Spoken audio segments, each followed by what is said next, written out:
Hello नमस्कार good morning. मैं कुणाल, आप देख रहे हो न्यूज़ बिहार। वक्त हो चला है बिहार की खबरों को जानने का। चलिए जानते हैं आज की महत्वपूर्ण तमाम बड़ी खबरों को। बिहार में पहले चरण की 4 सीटों पर वोटिंग खत्म। शाम 6 बजे तक 48.37% मतदान। सबसे ज़्यादा गया और सबसे कम नवादा में वोटिंग। लोकसभा चुनाव के पहले चरण की 4 सीटों पर आज वोटिंग खत्म हो गई। बिहार में लोकसभा चुनाव के पहले चरण की 4 सीटों पर कल वोटिंग खत्म हो गई। पहले फेज में बिहार में 6097 पोलिंग बूथ पर वोट डाले गए। पहले चरण की 4 सीटों पर शाम 6 बजे तक कुल 48.37% मतदान हुआ। गया में सबसे ज़्यादा 52 और नवादा में सबसे कम 41.50% मतदान हुआ। वहीं औरंगाबाद और जमुई में 50% मतदान हुआ।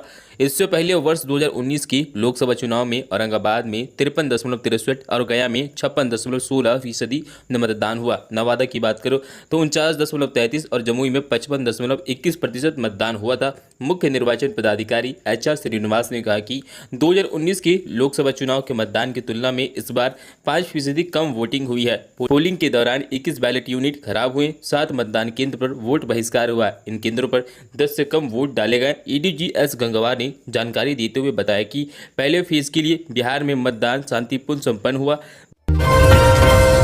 बिहार के इस पोलिंग बूथ पर 3 वोट ही पड़े। पूरे गांव ने किया लोकसभा चुनाव का बहिष्कार। लोकसभा चुनाव 2024 के पहले चरण की मतदान के दौरान बिहार के औरंगाबाद में एक पोलिंग बूथ पर महज 3 वोट ही पड़े। मतदान अधिकारी पूरे दिन इंतजार करते रहे, लोग वोटिंग करने नहीं आए। यह मामला औरंगाबाद प्रखंड की नेवटा गांव का है। यहाँ के लोगों ने एकजुट होकर मतदान का बहिष्कार किया। इससे प्रशासनिक महकमे में हड़कंप मच गया। DM और SB भी मौके पर पहुंचे और लोगों को समझाने का प्रयास किया। इसके बावजूद लोग वोट डालने पोलिंग बूथ पर नहीं पहुंची।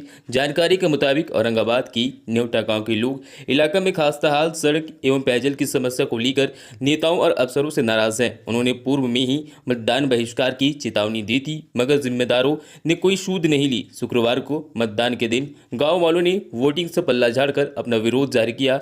लोगों का कहना है उन्हें सड़क, नाली और नल जैसी योजना का लाभ नहीं मिला। नेवटा गांव के पोलिंग बूथ पर महज 3 ही वोट पड़े। बता दें औरंगाबाद समेत की 4 लोकसभा सीटों पर शुक्रवार को पहले चरण की वोट डाले गए। औरंगाबाद के अलावा जमुई, नवादा और गया में लोकसभा चुनाव के लिए वोटिंग हुई। दोपहर 3 बजे तक चारों सीटों पर औसतन 40% मतदान हुआ। दक्षिण बिहार की इन सीटों पर मुख्य रूप से NDA और महागठबंधन का मुकाबला है। महागठबंधन की ओर से चारों सीटों पर RJD ने प्रत्याशी उतारे। यादवों का रोम 4 दिन नीतीश का बेस कैंप बना। 2 चरणों में JDU की 7 सीटें बचाने की चुनौती।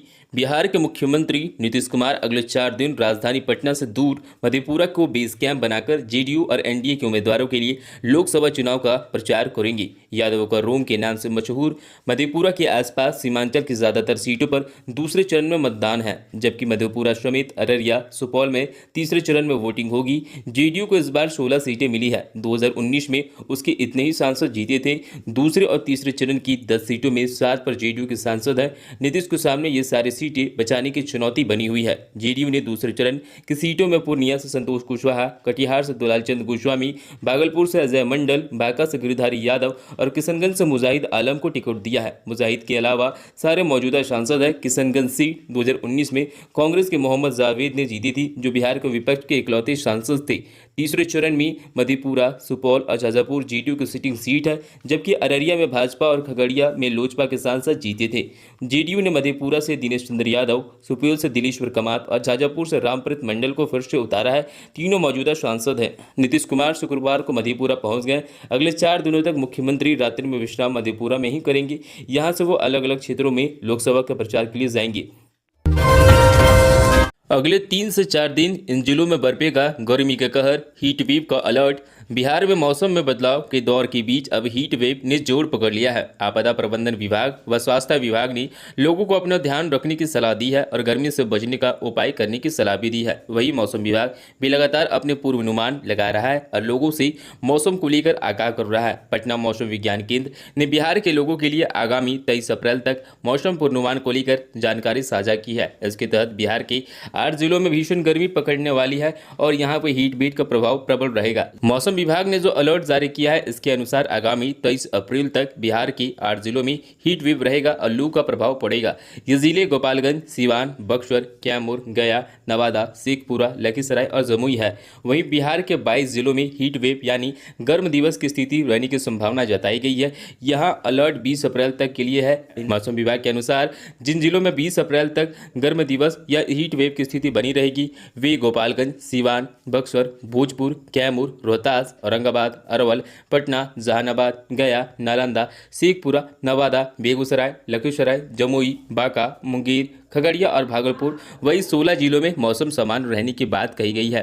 मौसम विज्ञान केंद्र के अनुसार इन जगहों पर अधिकतम तापमान 40 से 42 डिग्री सेल्सियस के आसपास रह सकता है, जबकि 1 या 2 दिन में यह 42 डिग्री सेल्सियस तक पार कर सकता है। वहीं पछुआ हवा 30 किलोमीटर प्रति घंटे की रफ्तार से चल सकती है। बता दें कि गुरुवार को राजधानी का अधिकतम तापमान 39.4 डिग्री सेल्सियस रहा। 41.1 डिग्री सेल्सियस के साथ शेखपुरा प्रदेश का सबसे गर्म जिला रहा। के पाठक की बड़ी कार्रवाई, 66 बीईओ की सैलरी बंद करने का दिया आदेश।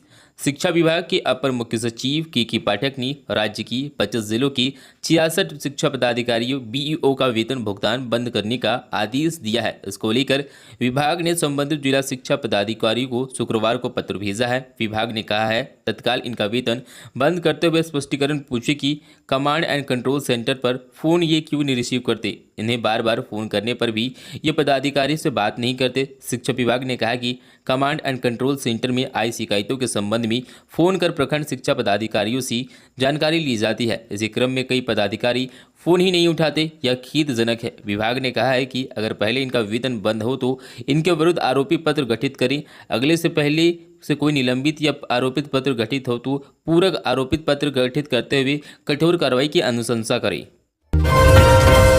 वादा पूरा नहीं करना ही मोदी की गारंटी, मल्लिकार्जुन खड़गे ने पीएम मोदी को बताया झूठों का सरदार। बिहार के किशनगंज जिले के बहादुरगंज के लोगारा हाट में कांग्रेस के राष्ट्रीय अध्यक्ष मल्लिकार्जुन खड़गे ने कहा कि लोकसभा चुनाव 2024 कोई मामूली चुनाव नहीं है। यह चुनाव देश और संविधान को बचाने का चुनाव है। अगर इसमें कुछ गलती हुई तो हाथ से चला जाएगा। कोई जाति के नाम पे भड़काएगा तो कोई धर्म के नाम पे उकसाएगा। उन्होंने कहा आपको यह भी देखना है कि नरेंद्र मोदी जी ने कितने वादे किए और क्या कोई वादा पूरा किया। उन्होंने कहा कि मोदी जी ने क्या 20 करोड़ नौकरियां दी। मोदी जी झूठों के सरदार है, यह कहना गलत होगा क्या। खड़गे ने अपने भाषण में कांग्रेस नेता राहुल गांधी की तारीफ भी की। खड़गे ने कहा कि 2014 में पेट्रोल 67 रुपये था, 2024 में 110 रुपये हो गया। डीजल यूपीए में 52 रुपये था, एलपीजी 414 रुपये था, अभी 1000 हो। खड़गे ने कहा कि 2014 में पेट्रोल 67 रुपये था, 2024 में 110 रुपये हो गया। डीजल यूपीए में 52 रुपये था, एलपीजी 100। खड़गे ने कहा 2014 में पेट्रोल का 67 रुपये था। खड़गे ने कहा अपने भाषण में कि 2014 में पेट्रोल 67 रुपये था, 2024 में 110 रुपये हो गया। डीजल यूपी की सरकार में 52 रुपये था, एलपीजी 414 रुपये था, अभी 1000 हो गया। लगातार दिन प्रतिदिन महंगाई बढ़ती जा रही है और इसीलिए यूपीए की सरकार को लाना है और एनडीए को सरकार को इस बार गिराना है। लालू के करीबी आरजेडी विधायक किरण देवी की बेटी को लगी गोली, पिता अरुण यादव ने कही यह बात। बड़ी खबर बिहार की भोजपुर जिले की है, जहां संदेश की राजद विधायक किरण देवी या पूर्व विधायक अरुण यादव के बड़े पुत्र पप्पू कुमार को संदेशप्रद स्थिति में गोली लगने की सूचना मिली। गोली लगने के बाद पप्पू कुमार को इलाज के लिए आरा के एक निजी क्लिनिक में लाया गया, लेकिन स्थिति गंभीर होने के कारण उन्हें बेहतर इलाज हेतु रेफर कर दिया गया है। स्थानीय सूत्रों से मिली जानकारी के अनुसार हथियार साफ करने के दौरान गोली लगी है। हथियार कैसा था इसे लेकर अभी तक कोई जानकारी नहीं मिली है। स्थानीय लोगों से जानकारी मिल रही है विधायक के बेटे पप्पू कुमार की जांघ में गोली लगी है। डॉक्टर ने बताया कि गोली लगने से पप्पू की जांघ की हड्डी बुरी तरह से क्षतिग्रस्त हो गई है। प्रारंभिक इलाज के बाद दिल्ली ले जाने की बात कही जा रही है। वहीं अरुण यादव ने इस मामले में गोली के बाद से इनकार किया है। वहीं पूर्व विधायक अरुण यादव का कहना है कि छत से सफाई के दौरान गिरने से जांघ में रॉड घुसने से गंभीर चोट आई है और अभी आरा में इलाज हो रहा है। उन्होंने गोली लगने की बात से इनकार किया है। अरुण यादव आरजेडी के कट्टर कट्टर समर्थक और नेता है। पार्टी सुप्रीमो लालू यादव और उनके परिवार के सभी सदस्यों से अरुण यादव के करीबी रिश्ते हैं। यही वजह है Arun Yadav land for job case में केंद्रीय जांच एजेंसियों की रडार पर है। लालू परिवार के सदस्यों के साथ ही वह भी बेल पर है।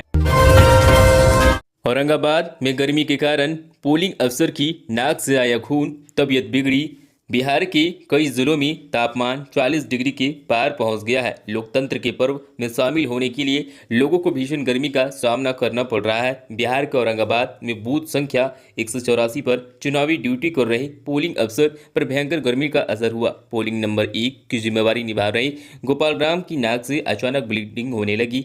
ब्लीडिंग होता देख उन्हें ड्यूटी से भेजा गया। खून और चेहरा धोने के बाद फिलहाल वह बूथ पे ही किनारे में सुस्त होकर पड़े रहे। तबीयत के बारे में पूछने पर उन्होंने कहा कि पहले भी कभी उनके साथ ऐसा नहीं हुआ था, आज ही ऐसा हुआ। उन्होंने बताया कि वह नबीनगर की मध्य विद्यालय के शाहपुर में शिक्षक है। दर शिक्षक की तबीयत बिगड़ने की सूचना कंट्रोल रूम को दी गई, जिसके बाद वहां से रिजर्व में रखे हुए किसी दूसरे चुनाव कर्मी को बूथ पर भेजा गया। बता दें कि मौसम विभाग ने पहले ही गर्मी और हीट वेव को लेकर लोगों को सचेत रहने का येलो अलर्ट जारी किया है। जिन जिलों में अलर्ट जारी किया गया उनमें औरंगाबाद भी शामिल है।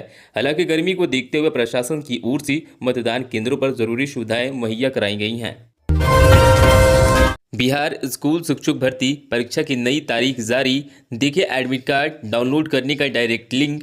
बिहार स्कूल शिक्षक भर्ती परीक्षा के लिए आवेदन करने वाले लोगों के लिए बड़ी खबर है। परीक्षा की नई तारीख जारी कर दी गई है। आवेदनकर्ता कब से बिहार लोक सेवा आयोग बीपीएससी स्कूल शिक्षक टीआरई 3.0 भर्ती 2024 की नई तारीखों का इंतजार कर रहे थे। जो उम्मीदवार बीपीएससी स्कूल शिक्षक प्राथमिक, माध्यमिक, टीजीटी, पीजीटी में रुचि रखते हैं उनके लिए खुशखबरी है। दरअसल अब ये दोबारा परीक्षाएं जून में 10 से 12 जून 2024 को आयोजित की गई है। बता दें कि इससे पहले 15 मार्च 2024 को परीक्षा कराई गई थी, जो पेपर लीक होने के कारण परीक्षा रद्द कर दी गई थी। इन परीक्षाओं के लिए एडमिट कार्ड परीक्षा से पहले जारी किए जाएंगे। बिहार पुलिस का अमानवीय चेहरा, घायल शख्स को भी नहीं बख्शा। बिहार के मधेपुरा की सिंघेश्वर पुलिस का अमानवीय चेहरा सामने आया है। यहां पुलिस ने जमीन विवाद में मारपीट के पश्चात चोटिल महिला पुरुषों को जबरदस्ती चिकित्सालय से खींचकर ले जाते दिखाई दी। इसके चलते पुलिस ने चोटिल की बेटी के साथ भी बुरा बर्ताव किया। पुलिस की ये करतूत कैमरे में कैद हो गई। अब सोशल मीडिया पर रफ्तार से वायरल हो रही है। घटना के बारे में बताया जा रहा है, मंगलवार को सिंघेश्वर नगर पंचायत क्षेत्र के वार्ड नंबर 2 में जमीनी विवाद में दो पक्षों के बीच मारपीट हुई। मारपीट में दोनों पक्षों में लोग चोटिल हुए। वहीं एक पक्ष से पति पत्नी को गंभीर चोट लगी थी।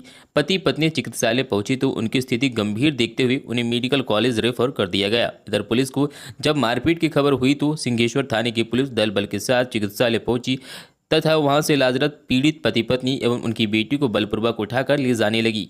ये सब पुलिस पदाधिकारी रामदयाल सिंह के सामने हुआ।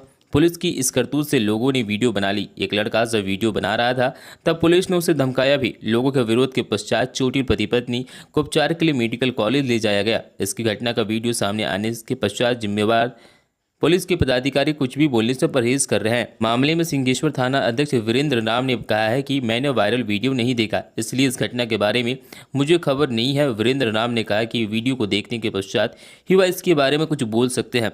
चोटिल पति पत्नी और उसकी बेटी के साथ पुलिस ने जो बर्ताव किया है उसकी आलोचना हो रही है। लोग इसे पुलिस का अमानवीय बर्ताव बता रहे हैं।